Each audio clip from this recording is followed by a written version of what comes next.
Bismillahirrahmanirrahim. Assalamualaikum warahmatullahi wabarakatuh. Welcome everyone. In today's video, we're going to talk about a poem titled Still I Rise by Maya Angelou. So, this video is played by my group members, and before we start our lessons today, let me introduce my group first. Starting with me. So, my name is Rifka Sabika Putri with student registration number 2305086006.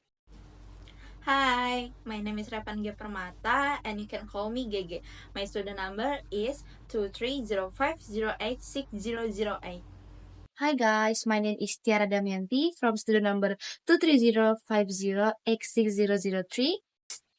We are from the English Education Study Program of Teacher Training and Education Faculty at Mullah Warman University. So, this video is one of our poetry projects that are taught by Mr. Aka Amarullah SSMPD. Okay, before we jump to the objectives, I want you to join my classroom first so that it is easier for you to submit your assignment later in the video. So, here's the code.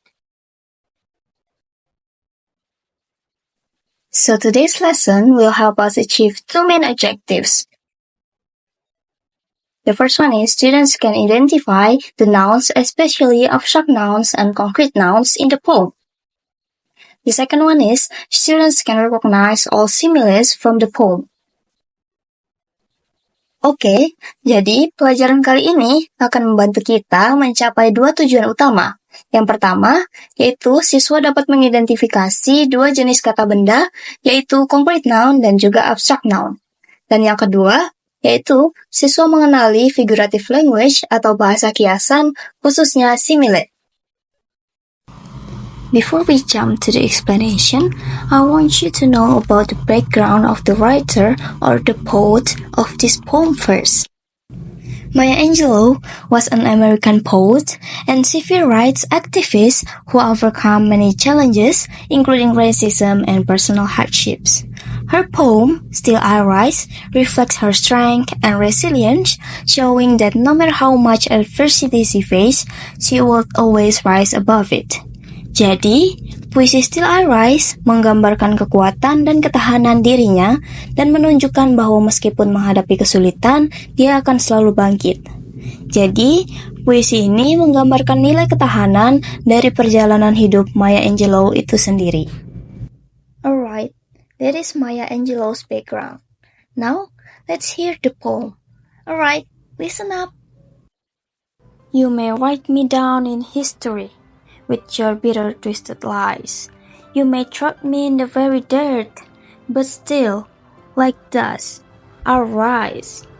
Does my sadness upset you? Why are you beset with gloom? 'Cause I walk like I've got oil wells pumping in my living room. Just like moons and like suns, with the certainty of tides. Just like hopes, springing high, still, I'll rise. Alright, so that is the poem that we will use for today's lesson. Let's start with the general explanation of a noun. What is noun? A noun is a word that name a person, place, thing, or idea. It is one of the most important parts of speech in any language because it is used to identify things in the world around us. Jadi, kata benda adalah kata yang digunakan untuk menyebutkan segala hal yang ada di dunia ini, baik yang kita bisa lihat atau sentuh, maupun yang hanya ada dalam pikiran kita. Noun can be classified into different types. There are common noun, proper noun, abstract noun, concrete noun, countable noun, and the last one is uncountable nouns. But in today's lesson, we are going to learn only about the abstract noun and concrete noun. Let's talk about abstract noun first. What is abstract noun? Abstract noun are things that we cannot see, touch, or physically experience. They represent feeling, idea, or quality that exists in our mind, not in the physically world. Jadi, abstract noun adalah kata benda yang menggambarkan perasaan, ide, atau kualitas yang tidak bisa kita lihat atau sentuh. For the example, love atau cinta. You cannot touch or see love, but you feel it. Kamu tidak bisa menyentuh cinta atau melihat cinta, tetapi kamu bisa merasakannya. Cinta adalah perasaan yang hanya bisa kita alami dalam hati. Next is happiness atau kebahagiaan. You cannot hold happiness in your hand, but you experience it.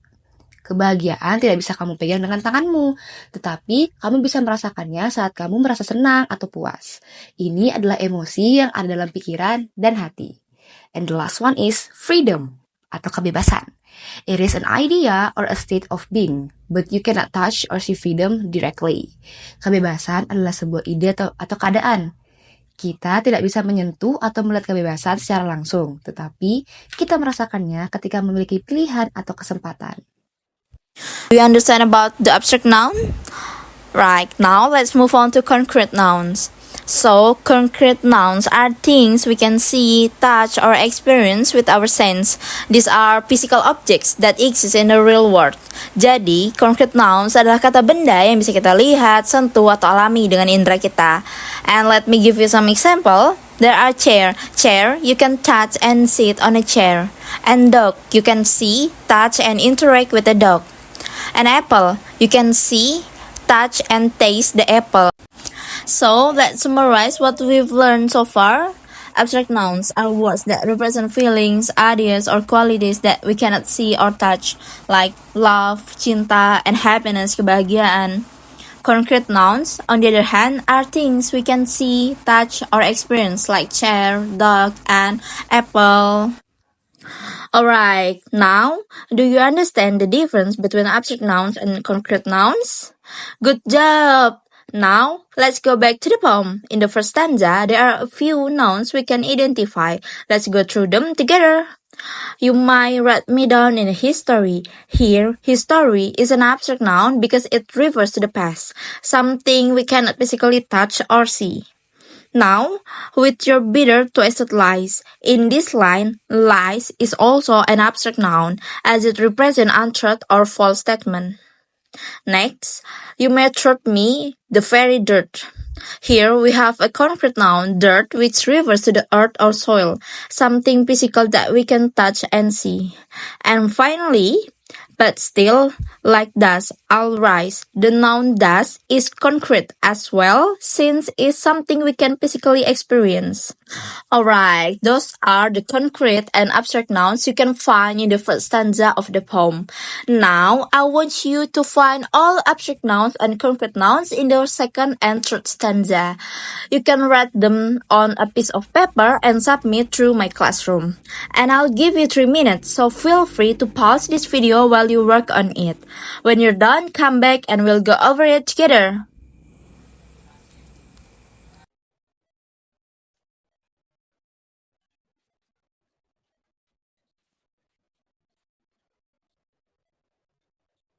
Alright, have you finished? Don't forget to submit through my classroom. Now let's break down what you found. Then we go to the second and third stanza. Does my sassiness upset you? Here, sassiness is an abstract noun representing boldness or confidence, something intangible. Why are you beset with gloom? Gloom is another abstract noun as it refers to the feeling of sadness or darkness. 'Cause I walk like I've got oil wells. Here, oil wells is concrete noun since it refers to the physical structure where oil is extracted. Pumping in my living room. The noun living room is also concrete as it's a physical space in a house. Just like moons and like suns, both moons and suns are concrete nouns since they are celestial objects that we can see and observe. With the certainty of tides. Here, certainty is an abstract noun as it represents a quality or state of mind, while tide is concrete because it's something we can observe in nature. Just like hope, springing high, the word hopes is an abstract noun because it represents desire or expectation, which are intangible. And alright, so those are all the abstract and concrete nouns from the poem. How do you feel about finding them?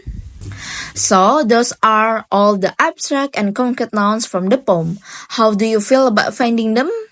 I hope you're feeling more confident. Now, let's move on to the next material, which is figurative language. Those are all the abstract nouns and concrete nouns from the poem.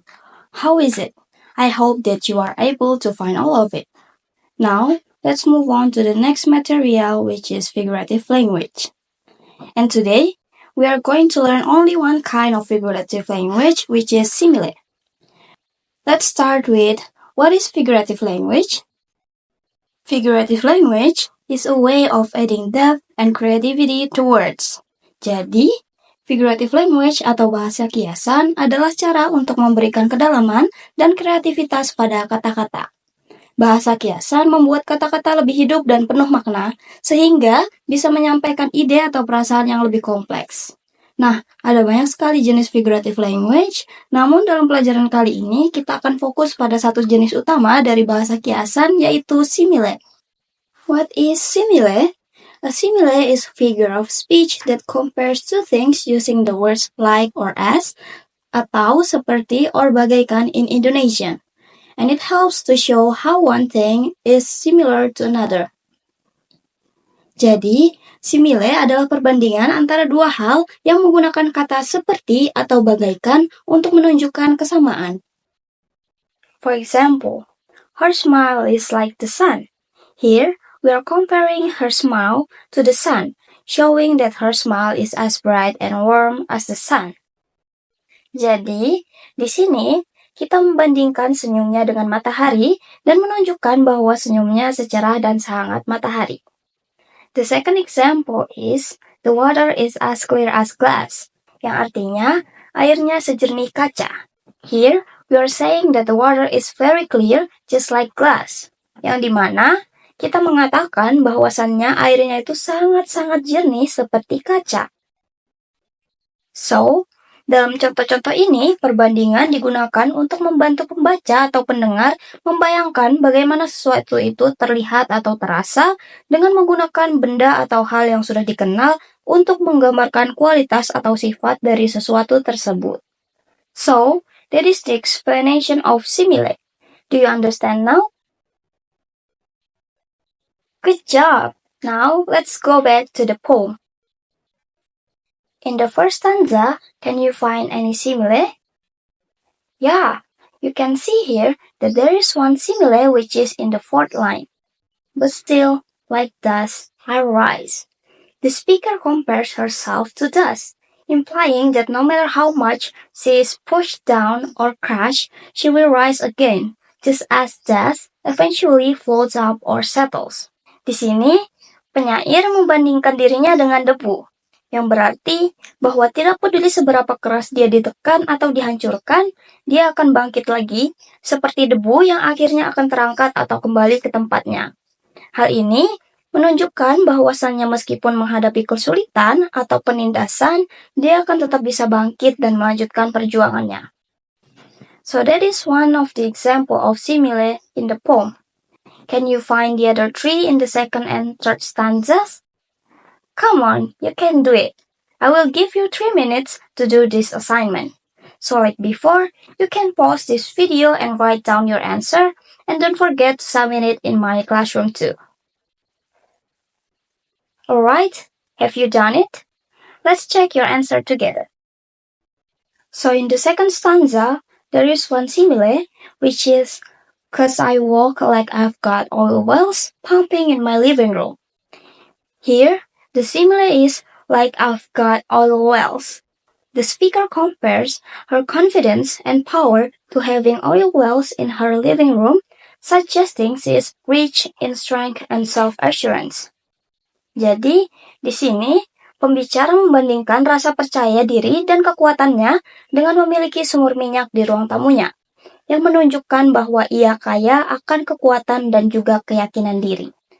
And then, in the third stanzas, you can find just like moons and like suns, with the certainty of tides.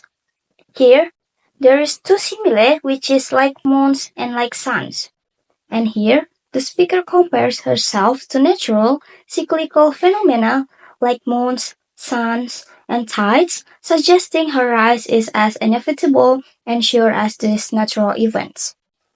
Jadi, pembicara membandingkan dirinya dengan fenomena alam yang terjadi secara teratur seperti bulan, matahari, dan juga pasang surut. Hal ini menunjukkan bahwa kebangkitannya adalah sesuatu yang pasti dan tak terelakkan, sama seperti pergerakan alam ini. The last one is just like hopes springing high. Here, hope is compared to something that rises high, symbolizing a positive force that cannot be stopped. Jadi, di sini harapan diibaratkan sebagai sesuatu yang naik tinggi, yang melambangkan kekuatan positif yang tak bisa dihentikan. Is the explanation clear enough for you? Yeah.